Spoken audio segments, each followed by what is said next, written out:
सुधांशु जी, पहला सवाल आपसे, और वो सवाल ये कि आखिर अगर पूरा विपक्ष सिर्फ इस प्लैंक पर सामने आ रहा है कि उन्हें मोदी को हराना है, बीजेपी को हराना है, तो क्यों नहीं एकजुट होकर वो आगे बढ़ेंगे? शरद पवार को आपने अंत में सुना, और चेहरा शुरू से ही बता दें, इसकी क्या जरूरत है? जब किसी के खिलाफ आंधी चलती है तो चेहरे पर नहीं वोट मिलता है, किसी के खिलाफ वोट मिलता है।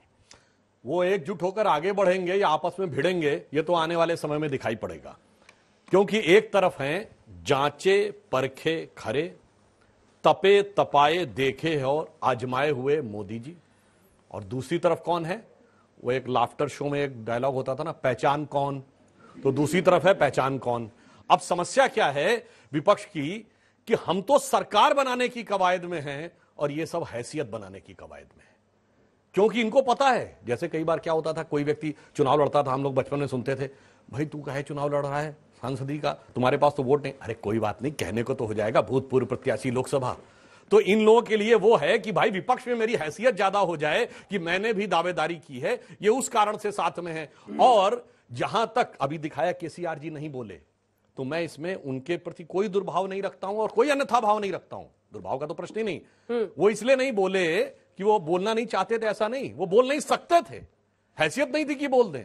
वो बोलेंगे तो ममता दी क्या सोचेंगी, शरद पवार जी क्या सोचेंगे, वगैरह वगैरह क्या सोचेंगे। इसलिए आज विपक्ष में जितने चेहरे हैं उनके लिए वो एक पंक्ति है कि जिस समय जनता पार्टी का गठबंधन हुआ था 1977 में, सब पार्टियां एक में हो गई थी, हमारी पार्टी भी मिल गई थी, और आपसी लड़ाई में जब टूटी थी तो अटल जी ने एक पंक्ति लिखी थी, गीत नहीं गाता हूं, पर उसमें की जो लाइन है मैं उसमें थोड़ा चेंज करके कहता हूं। उस लाइन का अंतिम, आज इनकी स्थिति क्या है? बेनकाब चेहरे हैं, दाग बड़े गहरे हैं, टूटता तिलिस्म, आज सच से भय खाता हूं, नाम नहीं बता पाता हूं। नाम नहीं बता पाता हूं अभय जी। वैसे आपकी पार्टी का तो अभी एक सूत्रीय कार्यक्रम है कि राहुल जी अध्यक्ष पद स्वीकार कर लें, है ना? जहां आवाम के खिलाफ साजिशें हो शान से, जहां बेगुनाह हाथ धो रहे हो जान से, जहां लफ्ज़े मन खौफनाक राज हो, जहां कबूतरों के सरपरस्त बाज हो, वहां न चुप रहेंगे हम, कहेंगे हां, कहेंगे हम, हमारा हक, हमें जनाब चाहिए, हमें जनाब चाहिए। हमारी लड़ाई नरेंद्र मोदी जी से नहीं है। देश के युवाओं को यह बात स्पष्ट रूप से रेखांकित कर देना चाहता हूं। हमारी लड़ाई उस नेतृत्व से है जिसने करोड़ों युवाओं को बेरोजगारी के आगोश में धकेल दिया।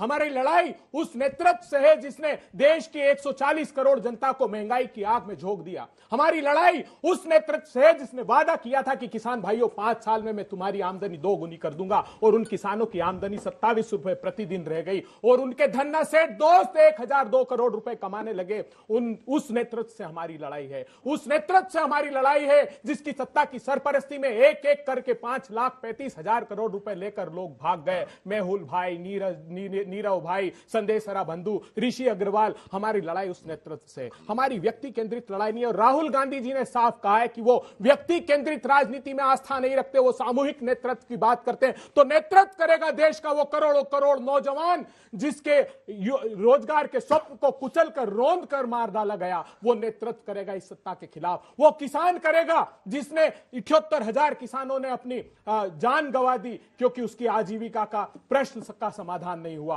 वो बेटियां जो जिस सत्ता की सरपरस्ती में आबरू लूटने वालों के साथ खड़ी थी, वो बेटियां नेतृत्व करेगी इस सत्ता के खिलाफ। तो प्रश्न यही है कि नेतृत्व समूचा देश करेगा। यहां राहुल गांधी जी की बात मैंने कही कि वो सामूहिक नेतृत्व में आस्था रखते हैं, इसलिए ये गौण हो जाता है कि व्यक्ति के खिलाफ नहीं है, उस सत्ता की नीतियों के खिलाफ है और समूचा देश उसके खिलाफ है। आखिरी बात मैं कहना चाहता हूं, ये बड़ी बातें की जाती है कि प्रचंड बहुमत से जीती हुई सरकार। आप जान लीजिए 61 करोड़ लोगों ने 2019 के चुनाव में वोट किया था, सिर्फ 22 करोड़ वोट मिले, 37%। 63% लोग आज भी नरेंद्र मोदी जी या भारतीय जनता पार्टी की सत्ता से असहमति व्यक्त करते हैं। अगर एकजुटता के साथ समूचा देश खड़ा होगा तो उस देश की नीतियों की जीत होगी, और भारतीय जनता पार्टी की नहीं, उन नीतियों की हम करारी हार चाहते हैं। 63% एक साथ कैसे आएगा, यही तो आप बता नहीं रहे ना। अगर नीतीश बाबू को भी प्रधानमंत्री बनना है, राहुल गांधी को भी बनना है, तो कैसे होगा? भाषण और कविता से अगर देश में मुकाबला हो जाता मोदी का, तो हर दूसरा व्यक्ति कर सकता था। मैं तो पूछ रही हूँ सर, स्ट्रैटेजी क्या है आप लोगों की? एक उदाहरण बता दीजिए, छोटा सा। मेरे पास एक उदाहरण है जो नीतीश बाबू को, बाकी किसी दल ने नहीं प्रोजेक्शन किया।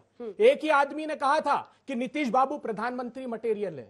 वो आदमी थे सुशील मोदी, जिनका इंटरव्यू आपने बताया। उसके तत्काल बाद भारतीय जनता पार्टी ने उप मुख्यमंत्री पद हटा दिया। तो समूचे प्रतिपक्ष में ये एक मत है सब लोग कि प्रधानमंत्री पद का जो चेहरा होगा वो इस देश का नागरिक होगा, जो 140 करोड़ लोग। मिश्रा जी, वो तो नीतीश कुमार के नाम पर देखिए क्या कह रहे हैं कि सिर्फ सुशील मोदी उनको पीएम मटीरियल। नीतीश कुमार के नाम पे बोल नहीं पाए, पूछिए नीतीश कुमार हैं?